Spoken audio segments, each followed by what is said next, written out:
Welcome to my views on news. Four news stories for you. First one is from Tigray.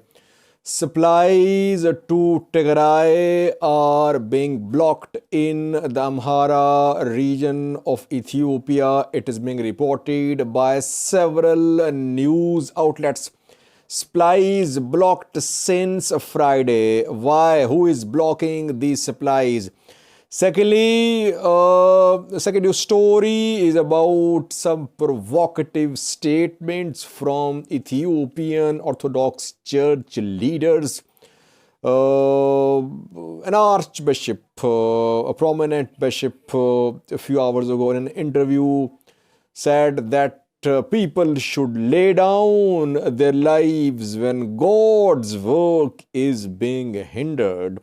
And tensions in Harar city between the two factions, faction led by Abune Ermias and the other led by Abune Ermias. And thirdly, Derartu Tulu was recognized today by IGAD for her services in Ethiopia. And lastly, Somalia, Eritrea defense ties enhancing. More Somalia soldiers are being sent to Eritrea. In fact, they have already been sent to Eritrea. Firstly, viewers, first news story is from Tigray. We know that after Pretoria Agreement,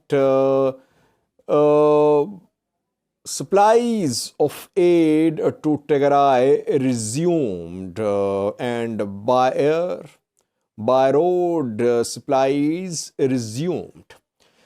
Before Pretoria Agreement, before August, before the start of the third round of fighting, mainly Afar Makale Road, Samra Makale Road was being used for supply of aid to Tigray. But after Pretoria Agreement, supply of aid to Tigray through Amhara region also started, and Kobo, Wuldia, Kobo, Elamata road was opened. Then from North Gondar to Shire road was opened too. And we saw arrival of supplies in Mesabre from North Gondar, though Mesabre is under the control of Amhara forces. Amhara militias, mainly forces, are in Mesabre. Now, it is being reported that since Friday, hundreds of vehicles have been stopped in the Amhara region of Ethiopia. The vehicles are carrying goods and grain for Tigray, part of delivery of aid to Tigray. Convoys are stopped in the Amhara region of Ethiopia along Wuldia, Kobo, Elamata road in North Wollo zone. Between Wuldia and Kobo, these vehicles have been stopped. They're not being allowed to travel onwards to enter Tigray, southern Tigray, which is under the control of Amhara forces, Amhara government. Around 300 vehicles have been stopped there, firstly. And it is being reported that some vehicles carrying vodka, beer, soft drinks, and kath are being allowed. They're being stopped too, but some of them have been allowed to proceed towards southern Tigray. And apart from Wuldia, Kobo area, they were stopped in previous sections as well. They were stopped at Kamise, at Hara checkpoints too, where reportedly they had to pay bribe. Around 20,000 Ethiopian birds, some sources say they had to pay as bribe to checkpoint, to the people, to the forces deployed at checkpoints. And those who deploy the checkpoints, they say that this is tax for reconstruction of the cities destroyed by Tigray forces during their invasion of the Amhara region in 2021. So it's a sort of tax which is being levied from the vehicles who are carrying goods to Tigray through the Amhara region of Ethiopia. And now entry is almost banned. They have been stopped between Vuldia and Kobo, and they're being told to return. An alarming development. It shows that Amhara-Tigray relations are not improving because core issues are unresolved. Southern Tigray, Western Tigray, Raya, Volkite, core issues are unresolved.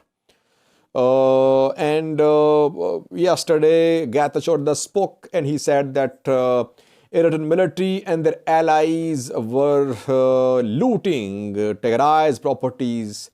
They had destroyed infrastructure in Edidaro. By allies, he meant Amhara forces. So Tigray is continuing its barrage of allegations against Amhara forces, and Amhara regional government has stopped supplies to Tigray. Though from Kobo Voldia side, mainly aid was arriving in southern Tigray, Alamata, Korum, which is under the control of Amhara forces. Ethiopian National Defense was mainly. Because Amhara forces, they were told to withdraw from some parts of Raya. And it was being resisted by some Amhara sections. ENDF was trying to take control of Raya to determine the future status of this zone. Before that, Amhara region has blocked supplies to Tigray. It could be a way of putting pressure upon ENDF as well. That Amhara regional government, Amhara forces, they want ENDF that ENDF should not make any decision about Raya and Volkite without consultation with Amhara side. Reportedly, Amhara forces, Amhara militias are at the checkpoints where these vehicles have been stopped. Secondly, viewers, provocative messages, statements are being shared by Ethiopian Orthodox Church bishops, archbishops. They are telling the people to be ready to lay down their lives. Alarming development. It means that atmosphere of heightened tension is being created by the two factions. An interview of Abune Ermias is being broadcast by some news sources. He can be heard saying that when God's work is being hindered, if you can't do anything, you should try, you should fight and lay down your life. I think these religious leaders should be responsible. They should not issue such irresponsible statements. The matter is, it's a fight between the ruling elite within the church. They should sit and talk. Why is that common Orthodox followers are being involved? They are being provoked. It should not happen. It can lead to bloodshed. It can lead to violence. But we are seeing messages, calls on both sides. Both sides are sticking to their positions. PM Abiy's speech last night could not de-escalate the situation. Abune Ermias was heard saying that people should lay down their lives. I think he should have been responsible. He's seen as one who is one of the responsible and mature religious leaders. But if he is speaking like that, you can imagine what others would be saying to their followers. Thirdly, was Harar city, where tensions are being reported between factions loyal to Abune Serios and Abune Matthias.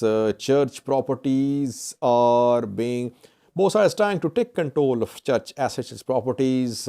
Calls are being made by both sides to their followers to be ready, to be alert. Intervention is needed. There could be violence in Harar city. And lastly, Derartu Tulu was recognized for her services in Ethiopia by IGAD today. IGAD recognized individuals in IGAD countries who are influential. Derartu was honored with an award too for being an influential voice in Ethiopia. Derartu is definitely influential in terms of motivating and inspiring people. She, Oromo basically, but she has gone beyond ethnic boundaries. Amharas, Tigrayans, Oromos all love her. She managed to keep institution of athletics federation free from ethnicity, and all athletes love her. Church, sports are two institutions, and to some extent army as well, some institutions which are keeping Ethiopia united. Church splitting, army broke down, though it is being now rebuilt. Sports federation still intact. All love the head of this athletics federation, chief, who is Derartu Tulu. Sports can unite Ethiopians. Church split, army being reorganized. That is why role of sports bodies is crucial for unity in Ethiopia. Lastly, viewers, Somalia, Eritrea defense ties being strengthened as Somalia is sending more troops for training to Eritrea. Around 3 years ago, Somalia sent around 5,000 soldiers for training in Eritrea. That led to start of rumors that Eritrea had deployed the troops to fight in Tigray war. Rumors could not be confirmed, and 5,000 Somalia soldiers fully trained have returned to Somalia from Eritrea, and now they could be deployed in the war against Al-Shabaab. And more than 100 Eritrean trainers have also accompanied these Somalia soldiers when they returned to Somalia. Now, 3,000 more Somalia soldiers have been sent to Eritrea. It has been confirmed that in recent weeks, 3,000 Somalia soldiers were sent to Eritrea and 3,000 were sent to Uganda. And in coming days, 5,000 will be sent to Egypt and Ethiopia. By December 2024, Somalia must train more than 20,000 soldiers, because African Union peacekeeping mission, African Union's transition missions term will expire by December 2024. Before that, Somalia must train more than 20,000 soldiers. That is why Somalia is sending its soldiers to neighboring and other countries. Earlier, we know that Turkey and USA trained Somalia soldiers. Turkey trained Gorgor and USA trained the NAB forces. The NAB units are deployed to Somalia, better equipped. And interestingly, who is funding these trainings? Reportedly, external support. Somalia is not in a position to get its soldiers trained in other countries. External support is what Somalia is relying on. External support means support from the US, support from Arab countries, support from some neighboring countries too, and from EU. So Eritrea is emerging as a key ally of Somalia in the war against Al-Shabaab. Thank you for watching.